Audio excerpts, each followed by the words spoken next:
Hi everyone, Ashling Giza YouTube channel. So we ran into a problem. I got well from the flu and everything, and then I started posting like really old videos that I never posted on YouTube. They were like videos that I posted on my Facebook, and so like stuff, events and little things that we did that I never shared on here um, while I was not feeling well. And then um, my nephew stayed the night, and he was messing around with some of my husband's music beats, and he wanted to rap a little bit and stuff like that. And so I told him that I have a YouTube channel, and I asked him if he wanted me to share it, and he said yes. So I did that. And but then we ran into a problem where our water heater started leaking. Like it wasn't spraying water out or anything, but it was like dribbling water down from like the top of the water heater.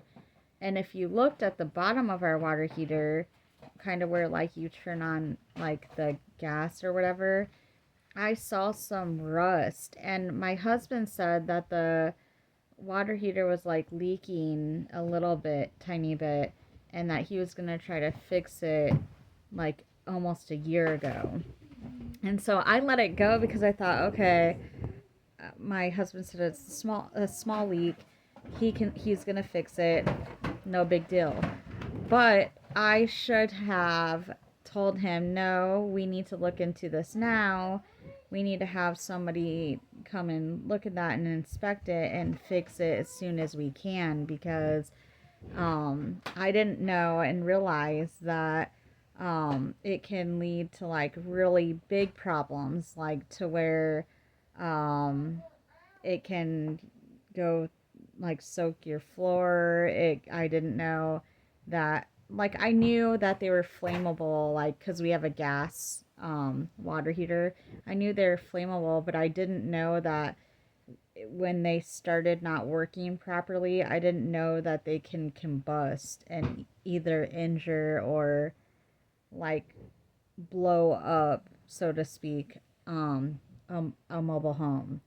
And I know that sounds dumb to a lot of people that are in plumbing or people that like know a lot about plumbing and water heaters and stuff like that, but I did not know that. So I'm very happy that my husband found out that there was another leak, so that made him want to look into it and go get help.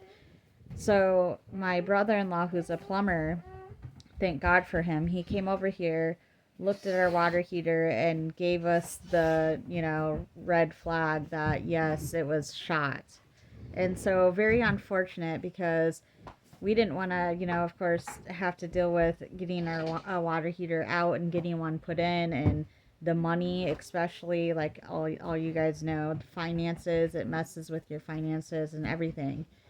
Well, luckily, my husband worked something out with his work, and so they took care of the financial part of the getting a new water heater.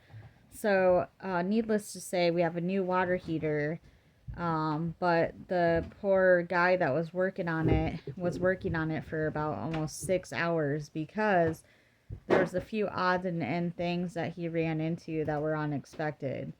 So this just happened to us for 2 days, and he got the water heater ready today and got it installed all in one day. So um yeah, I mean, I'm happy it turned out good, but I did not know that. And so if you have any rusting on the outside body of your water heater, you might want to definitely have it looked at. And also just know that if it's not working properly or you're not careful, of course, when you light the pilot or whatever, it can be dangerous. So you want to have a professional look at it, and somebody that's in the plumbing trade look at it and stuff like that, because it can be a dangerous thing.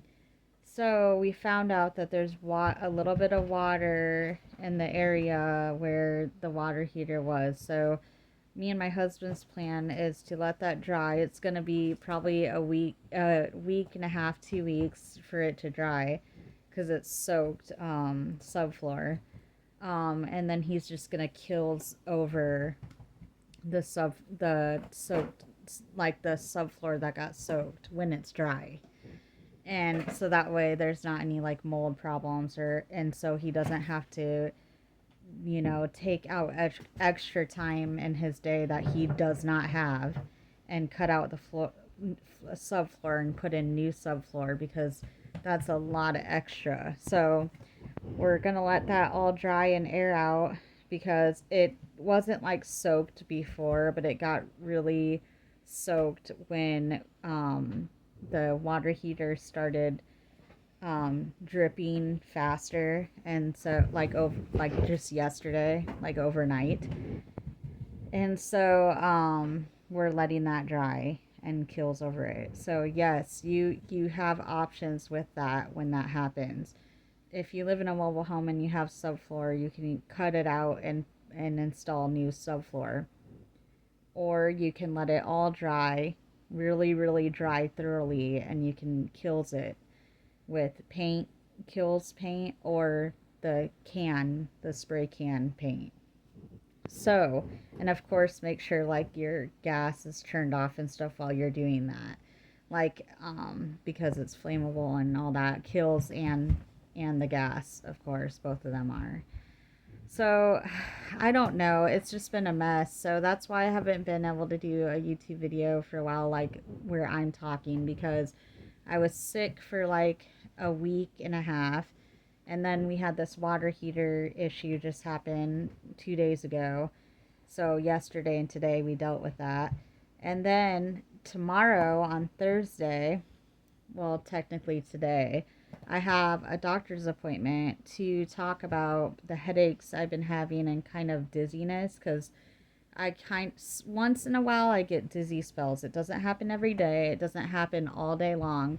But if I move my head too fast, or if I like bend down and sit up really fast, I kind of get dizzy spells. Or if I go to lay down flat, I notice it'll have a quick little dizzy spell and then it goes away. So I'm going to see a doctor about that tomorrow.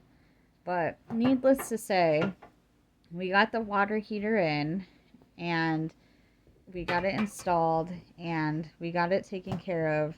But you always want to check your water heater. And if you hear like some hissing when you turn off your hot water, that's another sign to go check your water heater to see if there's a problem. Because every time I would turn off our hot water after taking a shower, the shower head would hiss for a little bit, like there was some air pressure in there.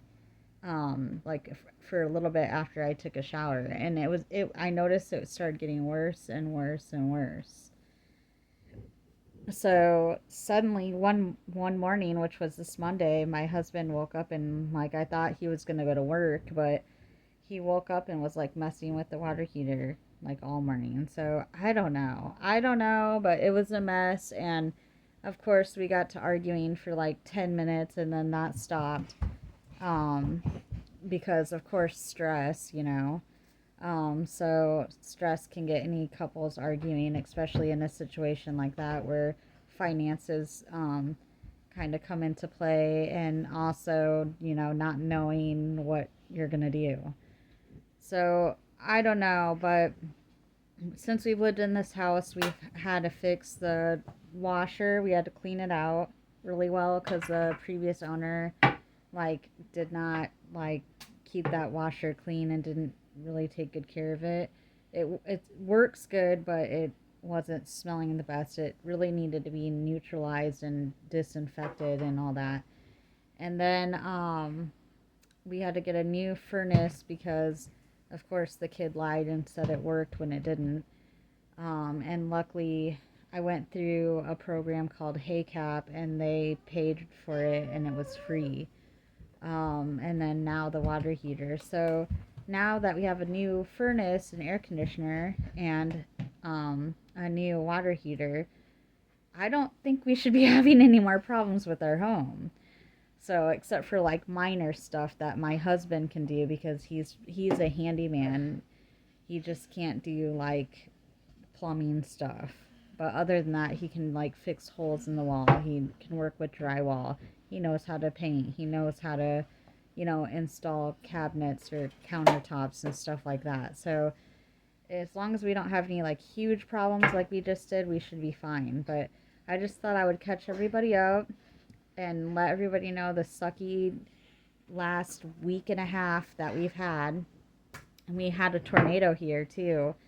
We had like some tornado storm weathers here in Iowa, which was awful. I was in my mom's basement. We didn't stay here at the mobile home because we knew that the storm was going to be pretty bad. So we went to my mom's house, so we were safe. And as far as I'm concerned, there wasn't anybody hurt here in Cedar Rapids, as far as I'm concerned. But I didn't really dig deep to see if anybody outside of Cedar Rapids got hurt. So I don't know. But anyways, I thought I'd catch you guys up really quick and talk about the storms, talk about the water heater. And I did want to quickly say too, like, I was happy to see that there was some positive feedback when my nephew wanted me to record him. But I do also want to say, though, on the same note, that there was a couple of rude comments. And, that's really messed up to do when he's only just a little kid. Like, and I know some of you are like, oh, well, if he's a little kid, why is he rapping and swearing and stuff like that? But I mean, a lot of us swore when we were like teenagers and young like that. But just, do you have to pick on a little kid? Not really. It's kind of stooping to a whole new low level. So I don't appreciate it. And anybody who makes rude comments like that on my channel is just going to get kicked off. Your comment's just going to get erased. So might as well not even waste your time making the comment. But to those of you who made like nice comments, I appreciate that. And I will always keep positivity on my channel. So I love you all. I miss doing videos, and thank you guys for tuning in. I saw I got a couple few subscribers. Thank you for subscribing. And I'm trying to just get watch time hours because I'm pretty good on new subscribers, which is awesome. I could always use more, but I'm good on subscribers. I just need watch time hour now. So, but thank you all for listening to me, and I will be on with another life topic.